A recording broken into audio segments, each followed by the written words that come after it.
Hello दोस्तों।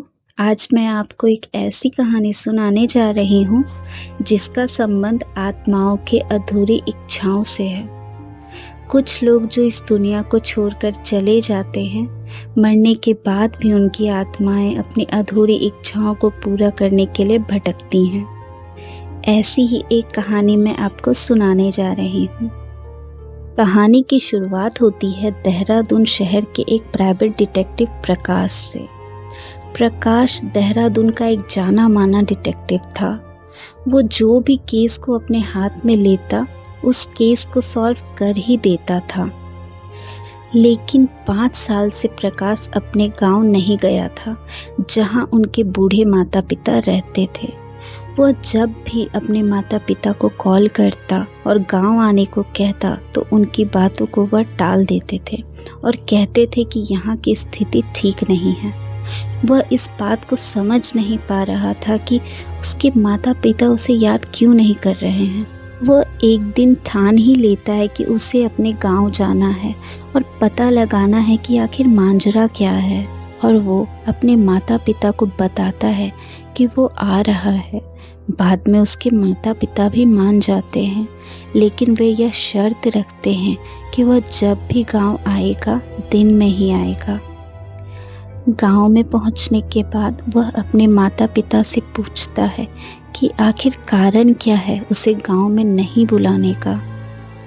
तो वे उसे सिर्फ इतना ही कहते हैं कि तुम गांव के माहौल से थोड़ा दूर रहो। लेकिन प्रकाश को भी यह जानना था कि आखिर गांव में चल क्या रहा है।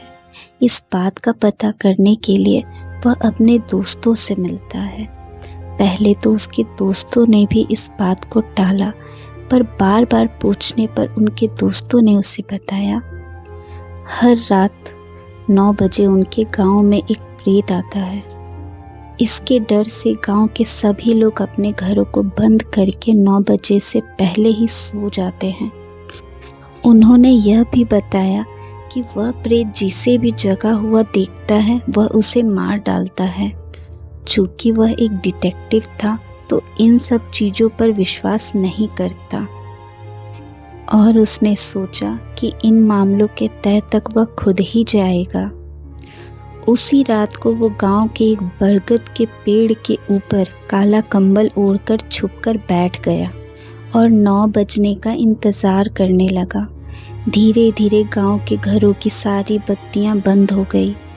थोड़ी ही देर में प्रकाश को किसी के कदमों की आहट सुनाई देने लगी। जब उसने गौर किया तो पाया थोड़ी दूर से एक इंसान लंबे ओवरकोट को पहनकर जंगल की ओर से गांव की तरफ बढ़ा चला आ रहा है।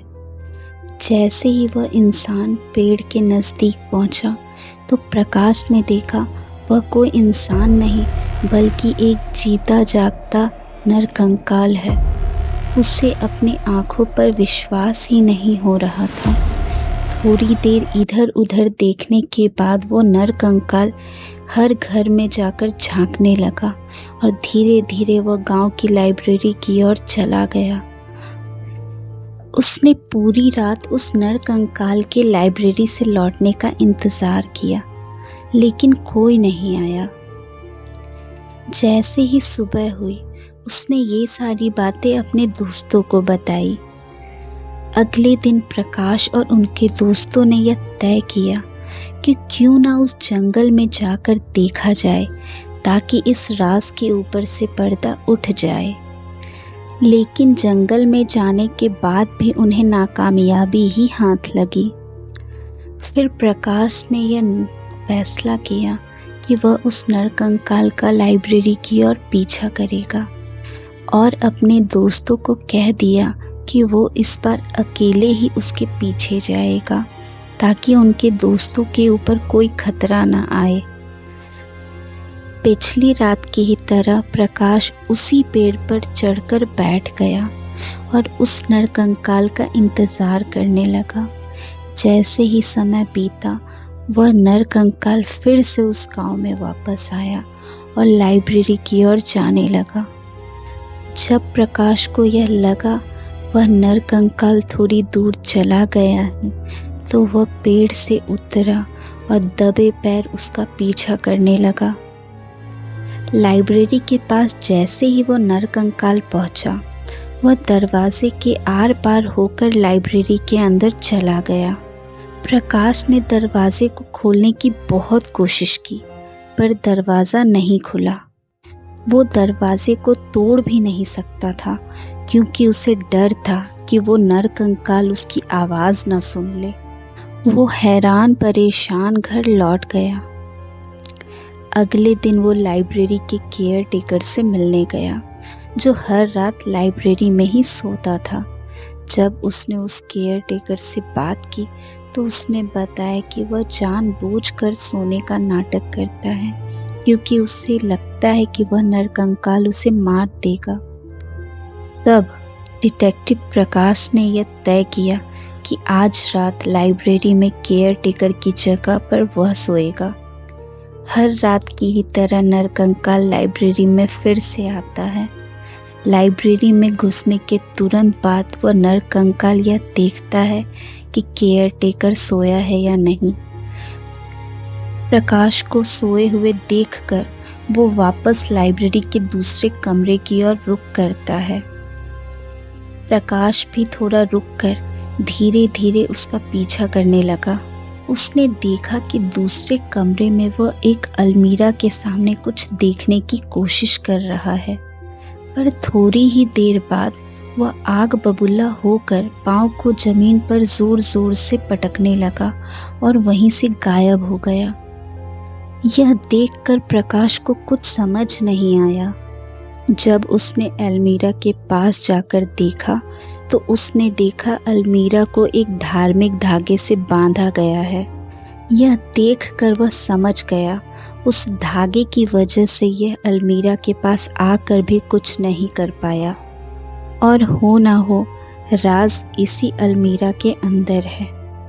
अलमीरा खोलकर जब उसने देखा तो अलमीरा पूरा खाली था, उसके अंदर कुछ भी नहीं था।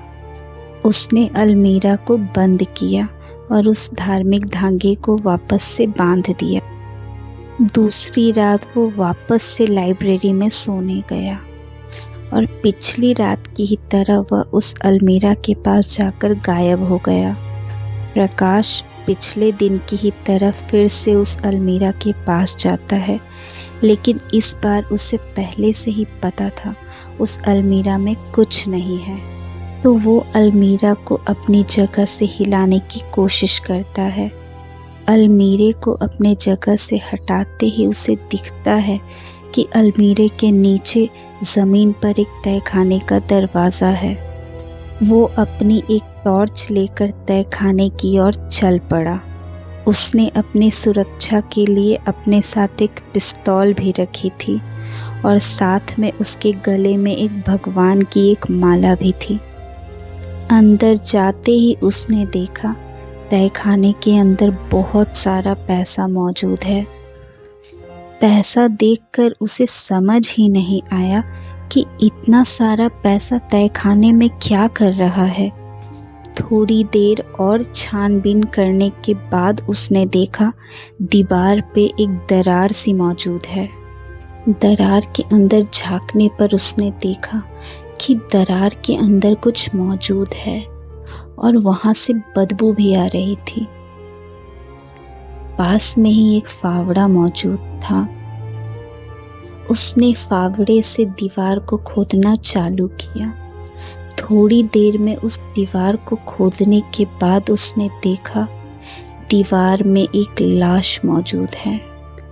वक्त के थपेड़ों ने उस लाश को कंकाल में परिवर्तित कर दिया।